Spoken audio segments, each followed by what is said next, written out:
Voici PhotoFiltre, logiciel de retouche d'image. Si je veux récupérer une image sur internet pour la travailler avec PhotoFiltre, je cherche mon image, je vais faire un clic droit, copier l'image, je reviens dans PhotoFiltre, je fais quelque part sur l'écran un clic droit, coller. J'aurais pu aussi faire par édition, coller en tant qu'image. Voilà, mon image est arrivée. Une autre solution si l'image est bloquée sur internet, c'est de faire un imprime écran, c'est-à-dire appuyer sur la touche imprime écran de son clavier. Voilà, c'est fait, c'est enregistré dans la mémoire de l'ordinateur. Je viens sur PhotoFiltre et de la même façon, je fais un clic droit et coller en tant qu'image. Il me reste maintenant à recadrer. Donc il faut avoir l'outil sélection d'activer, le rectangle et venir recadrer son image. Recadrer.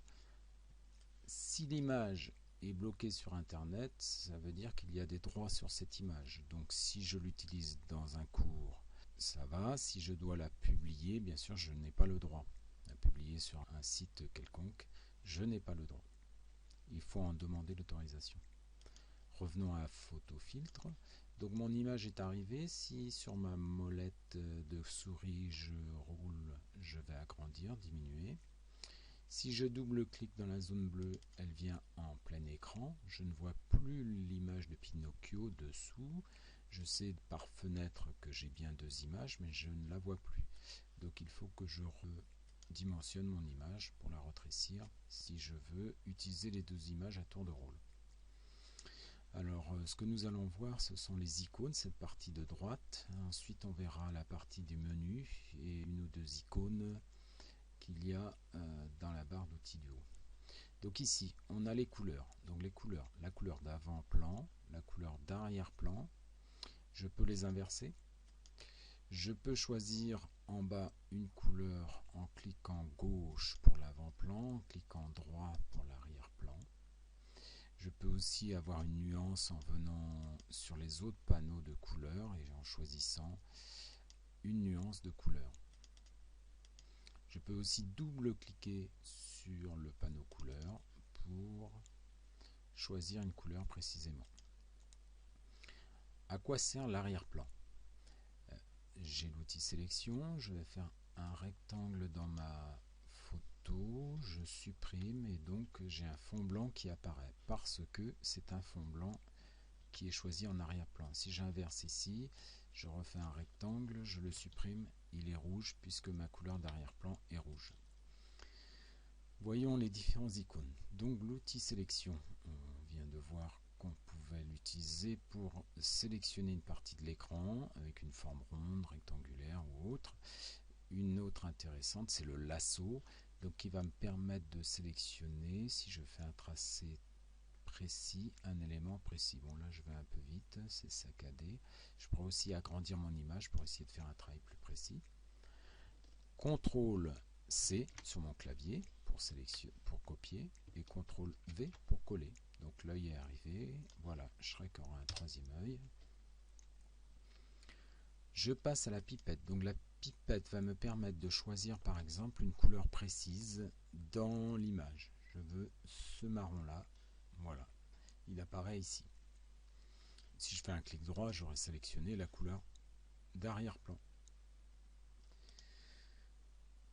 L'outil baguette magique permet de sélectionner une zone. Alors cette zone est sélectionnée parce qu'elle a la même couleur à 30% près. Si je prends le pot de peinture, une couleur, je vais pouvoir verser dans cette zone. Voilà.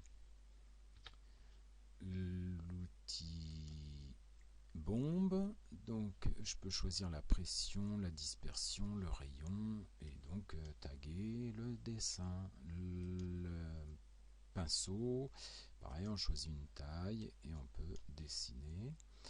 Alors le pinceau plus permet de faire des formes, par exemple cette cible, je vais en dessiner. Je peux aussi multiplier par 2 la grosseur de la cible. Voilà, l'outil tampon. Je viens sur l'œil de Shrek, j'appuie sur la touche CTRL, je tamponne, je me déplace ici sur l'oreille, je clique et donc je recopie ce qu'il y a sous la première croix. Donc je lui rajoute un œil sur l'oreille. L'outil flou, Donc je vais flouter avec une opacité, c'est-à-dire une transparence plus ou moins grande. Et puis l'outil doigt qui va permettre de créer des effets aussi. Voilà. Je vais passer au menu là-haut, l'image. Donc là j'ai des choses classiques, hein, la symétrie, la rotation, marche arrière. Alors la marche arrière ici, il faut savoir qu'on a le droit à 6 marches arrière. Après c'est fini, là je peux plus. Image, taille de l'image. Alors ça c'est intéressant parce que je vais pouvoir dimensionner mon image à la taille que je veux. Ça peut être intéressant lorsque je veux diminuer le poids de l'image pour la mettre sur un diaporama, sur un site internet, etc. Dans image, il y a d'autres choses qu'on verra tout à l'heure, comme par exemple couleur transparence, mais on retrouve son icône derrière ici. Alors réglage, donc je vais avoir par exemple la luminosité, mais je peux essayer d'autres choses. La luminosité, je vais assombrir l'image, ou au contraire je vais l'éclaircir. Ensuite les filtres, là c'est des filtres qui permettent de faire plein de petites choses. Là un mur de briques, filtre un encadrement par exemple, un cadre simple, ok. Filtre encore des choses amusantes, sphérique, lentille, déformation. Voilà, je règle à 10, ok. Voilà. Donc tout ça c'est à tester bien entendu. Ici on retrouve une icône qui permet de faire d'autres cadres. Et si je clique là, je vais avoir toute la panoplie des cadres ou des bulles par exemple. Ouvrir, ok, voilà. Je viens aborder l'outil transparence. Alors ça c'est intéressant. Si le Pinocchio, je veux le mettre sur par exemple un diaporama, mais je veux pas que le cadre blanc apparaisse parce que mon fond d'écran est par exemple jaune. Donc il faut que j'applique ici une transparence. Donc je vais cliquer sur l'outil transparence, ok. Il a détecté le blanc, mais je pourrais choisir une autre couleur hein, pour la transparence avec ma pipette, ok. Problème, l'œil est devenu blanc, le col et les doigts. Si je fais copier, que je viens sur l'image de Shrek, coller, alors il me faut diminuer l'image, voilà, je la redéplace. Alors, bien sûr j'aurais pu passer avant pour l'image de Pinocchio par une modification de la taille de l'image pour éviter d'avoir à faire toutes ces manipulations. Bon, en plus l'image elle n'est pas terrible. Mais je vois ici que le col est transparent, la main est transparente. Donc ça me plaisait pas. Je reviens ici sur Pinocchio. Je fais une marche arrière pour trouver l'initiale. Donc cette couleur-là, pour la supprimer, je vais prendre une couleur qui n'apparaît pas dans le dessin. Je vais prendre le vert et je vais faire un fond vert. Partout où je veux de la transparence. Et là, j'applique ma transparence, ok. Ok. Alors, on a dit qu'on va diminuer la taille de l'image. Par exemple, je la mets à 70. Ok.